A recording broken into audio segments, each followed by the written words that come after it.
साथियों, अभी बक्सर जिले के डुमरांव में मौजूद हूँ। देखिए कि हमारे बीच एक यहाँ पर मौजूदगी हुई है। छात्र नेता कहे जाते हैं मंजीत जी, लेकिन इनका फुल परिचय इन्हीं से जानकारी लेकर कुछ बात विचार करेंगे। स्वागत है सर परिचय। बहुत बहुत धन्यवाद। आपके दर्शकों को मेरा सादर नमो बुद्धाय, जय भीम। थोड़ा परिचय देते हुए कुछ बात विचार होगा। जी, मेरा नाम मंजीत कुमार हुआ और हम बक्सर जिला से बिलोंग करते हैं और अभी पटना विश्वविद्यालय पीजी फाइनल ईयर में है। अच्छा, अभी वर्तमान में महोदय कि वहाँ पर पटना में जो बीपीएससी के लड़कों पर इतना मतलब लाठी बरसाया गया है, नज़र से आप देखते हैं। देखिए, ये जो सरकार है, ये तानाशाही की सरकार है। ये हर उस आवाज़ को दबा देना चाहती है जो इसके खिलाफ उठती है। ये सरकार हर उस जवान को कुचल देना चाहती है जो इसकी अव्यवस्था पर प्रश्न चिन्ह खड़ा करता है। ये सरकार हर उस हाथ को काट देना चाहती है जो इसके लिखे हुए स्याही को मिटाना चाहते हैं। तो ये जो सरकार है, अपने व्यवस्था को छुपाने के लिए, अपने नाकामयाबियों को छुपाने के लिए ये हर उस वर्ग को कुचलने का प्रयास कर रही है जो इसके खिलाफ आवाज़ उठा रही है। वर्तमान में आप देख सकते हैं कि जो बिहार पब्लिक सर्विस कमीशन जो आयोग है, उसके खिलाफ गांधी मैदान में भी प्रोटेस्ट चल रहा था। उसके खिलाफ अभी भी आमरण अनशन पे हमारे साथी गर्दनी बाग पटना में बैठे हुए हैं। लेकिन आपको पता होगा कि जिस तरह से ये लाठियाँ बरसाई गई, जिस तरह से उनके ऊपर इतने इतने ठंडी के मौसम में वाटर कैनन का बरसात किया गया, इतना टॉर्चर किया गया, तो हम इस हुक्मरान से, हम इस सरकार को ये बता देना चाहते हैं। और जिस तरह से हम लोग आवाज़ उठाते हैं तो हम लोगों की आवाज़ को दबाने का प्रयास करती है, ये पुलिस के लाठियों से हमको डराने का प्रयास करती है। तो हम इतना ही कहना चाहेंगे कि तुम पहरा लगा दो पहरेदारों का, फिर भी हम चीखते रहेंगे। तुम्हारे हर जुल्म के खिलाफ हम विरोध करते हुए हर गली चौराहों पर दिखते रहेंगे। तुम कत्ल करो या फिर जेल में डालो, हम रुकने वाले नहीं हैं। तुम्हारे हर जुल्म के खिलाफ हम विरोध करेंगे, पर तुम्हारे तानाशाही के आगे हम कभी झुकने वाले नहीं हैं, कभी झुकने वाले नहीं हैं। तो हम युवा हैं और इटली का एकीकरण करने वाले मैज़नी ने कहा था कि किसी भी देश की व्यवस्था को परिवर्तित करना चाहते हैं, उस देश की व्यवस्था को बदलना चाहते हैं, तो उस देश की शासन को युवाओं के हाथों में सौंप दीजिए। तो कहावत में कहा जाता है ना कि संघर्षों के साए में वीरों की रवानी पलती है, जिस ओर जवानी चलती है उस ओर जमाना चलता है। तो हम लोग युवा हैं, हम चाहें तो जिधर सरकार बना सकते हैं और हम चाहें तो जिधर सरकार भी गिरा सकते हैं। तो हमारी आवाज़ को ये यदि एनडीए सरकार दबाने का प्रयास करेगी तो इसका परिणाम हम लाने का प्रयास करेंगे और दिखाएंगे कि 2025 में कौन ताकतवर है। क्योंकि आज आप हुक्मरान हैं, आज आप हुकूमत में हैं, हमारी हौसलों को तोड़ने का प्रयास कर रहे हैं। लेकिन आपको ये पता होगा ये लोकतंत्र है। 5 साल के बाद व्यवस्था चेंज भी करने का पावर जनता के हाथ में है। तो हम हर 5 साल के बाद यानी 2025 के बाद जो आने वाला जो विधानसभा चुनाव है, इसमें सरकार को औकात इसकी दिखाने का प्रयास करेंगे। यानी कौन बन सकता है आपकी बार मुख्यमंत्री की लोग हट जाएंगे आप?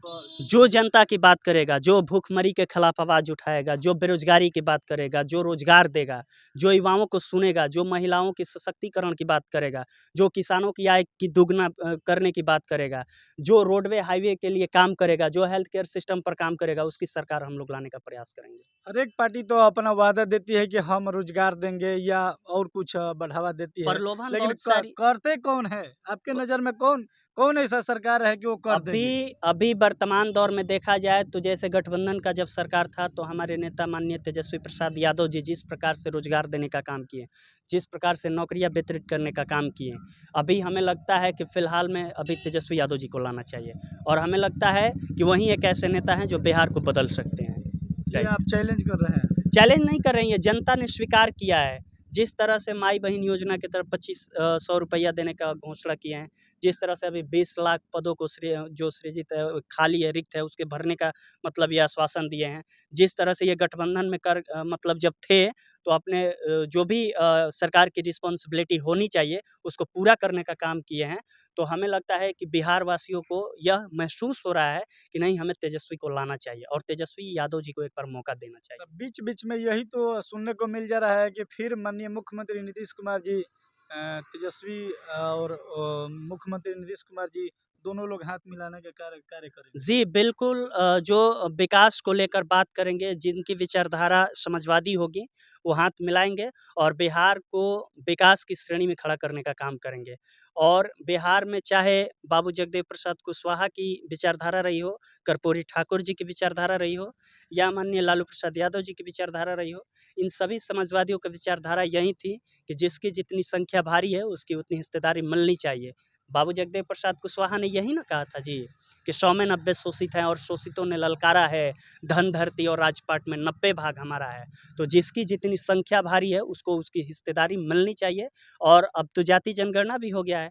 इसके अकॉर्डिंग हम चाहेंगे कि सरकार में जो भी लोग हैं, गठबंधन में हो या अदर अपोजिशन में हो, सरकार में जो भी लोग हैं उनको उनका हिस्सा देने का काम करें। अर्थात जब टिकट का वितरण करें या टिकट देने का काम करें तो उसकी जनसंख्या के अकॉर्डिंग उसको टिकट दिया जाए। और विधानसभा मतलब जनता चुनकर विधानसभा भेजेगी और विधानसभा में जब पढ़े लिखे लोग जाएंगे, हमारा तो मांग शुरू से है कि विधानसभा में वैसे लोगों को भेजिए जो खुद एजुकेटेड हो, क्योंकि एजुकेटेड लोग ही इस देश की व्यवस्था को सुधार सकते हैं।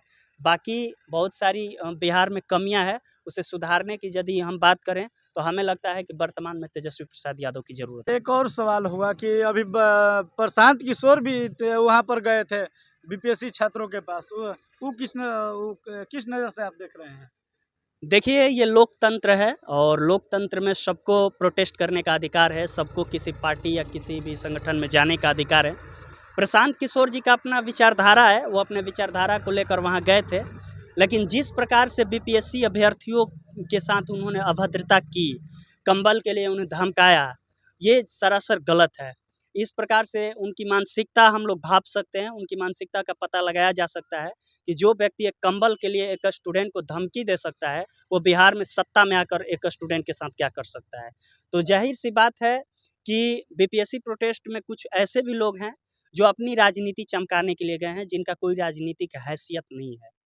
जिनकी हैसियत है बिहार की जनता जानती है और बिहार की जनता जिसको चाहेगी उसको सत्ता पर विराजमान कर सकती है। अर्ज से फर्श तक पहुंचाने का काम जनता का है। लोकतंत्र में वोट का ताकत होता है और जिसको ज़्यादा वोट मिलेगा वही बहुमत में आएगा और जो बहुमत में होगा उसकी सरकार बनेगी। तो रहा बात प्रशांत किशोर जी का, तो प्रशांत किशोर जी का अपना वैचारिकी है, वो अपने विचारधारा पर काम कर रहे हैं। जनता को जब लगेगा कि हाँ, जनता की मुद्दों की बात कर रहे हैं, जनता की जो मूल मुद्दा है उस पर काम कर रहे हैं, तो जनता इस पर विचार करेगी। प्रशांत किशोर तो छात्रों के समर्थन में गए थे, आप दूसरे बात बता रहे हैं। छात्रों के समर्थन में गए थे इसीलिए ना वहाँ पर लाठीचार्ज हुआ और वहाँ से वो निकल पड़े। कैसे हम मान लें कि वो छात्रों के समर्थन में थे? आप हमारे साथ जब आप बोल रहे हैं कि हम आपके साथ हैं और आपकी मांगों को हम मनवा कर रहेंगे, पहला चीज़ देखिए, लोकतंत्र में एक सिस्टम है और उस सिस्टम के अकॉर्डिंग ही कोई काम होता है।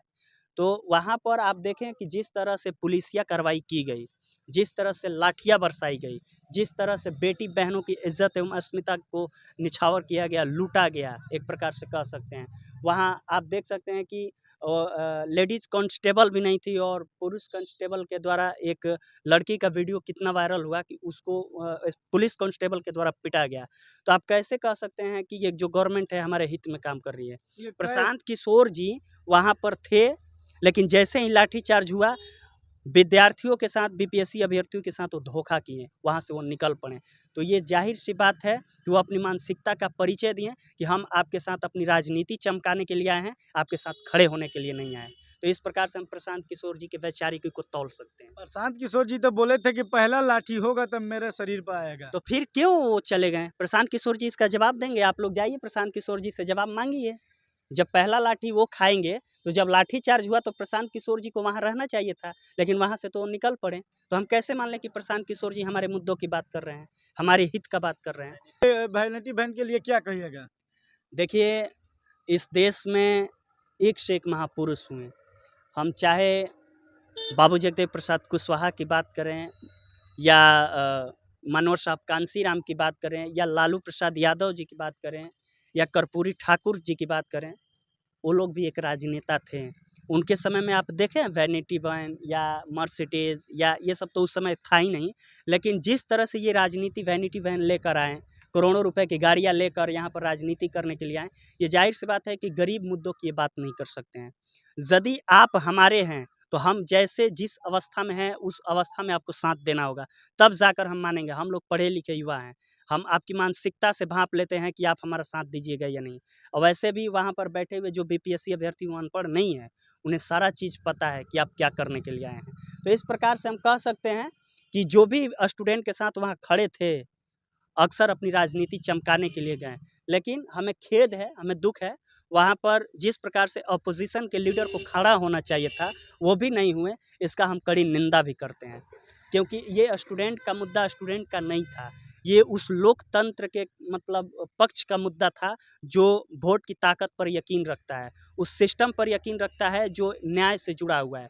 लेकिन संविधान के आर्टिकल को ताक पर रख के, न्याय व्यवस्था को ताक पर रख के जिस तरह से लाठीचार्ज किया गया, जिस तरह से प्रोटेस्ट कर रहे विद्यार्थियों के ऊपर वाटर कैनन किया गया, ये ज़ाहिर-सी बात है, ये हमें यह दिखाता है कि बिहार ही नहीं, भारत में जो एनडीए सरकार अभी चल रही है, वो इस संविधान को कुचल देना चाहती है, ये सिस्टम को रौंद देना चाहती है। तो हम यही कहेंगे कि अभी हम लोग का प्रोटेस्ट जारी है, और हम एक बात लास्ट में यही कहेंगे कि संघर्षों के साए में इतिहास हमारा बनता है। जिस ओर जवानी चलती है, उस ओर ज़माना चलता है। हम युवा हैं और इस बार 2025 में अपनी ताकत दिखाने का काम करेंगे। बहुत-बहुत धन्यवाद।